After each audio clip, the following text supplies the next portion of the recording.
C'est une première, un vol commercial a décollé d'Israël pour Abu Dhabi aux Émirats Arabes Unis. Nouvelle étape dans un début de normalisation historique des relations entre Israël et ce pays du Golfe.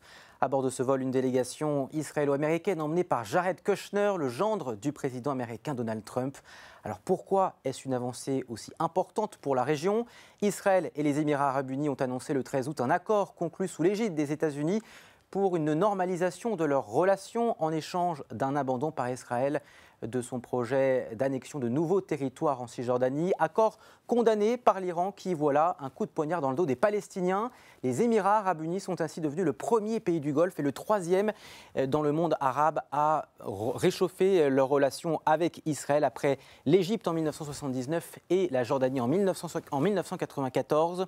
Et selon Israël, cela pourrait ouvrir la voie à d'autres accords avec d'autres pays comme Bahreïn ou Oman, deux pays qui ont salué cet accord, ce qui témoigne d'une volonté de contrecarrer l'influence de l'Iran et de la Turquie au Proche-Orient.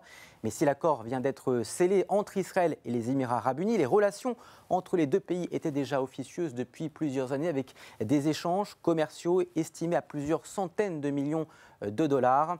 Des échanges qui pourraient s'accroître avec cette normalisation, ce début de normalisation et cette volonté de nouer des partenariats dans différents secteurs de l'économie, la recherche et la santé, avec la lutte contre le Covid bien sûr. Israël pourrait accéder à un pays riche en hydrocarbures. En échange, les Émirats Arabes Unis pourraient investir en Israël dans le domaine de la sécurité, des nouvelles technologies, du tourisme. Il est même question de négocier des procédures de visa. Mais au-delà de la diversification des économies, l'accord sert aussi le plan américain pour faire barrage à l'idée d'une solution à deux États en Israël, avec en toile de fond l'idée de s'opposer contre un ennemi commun, l'Iran.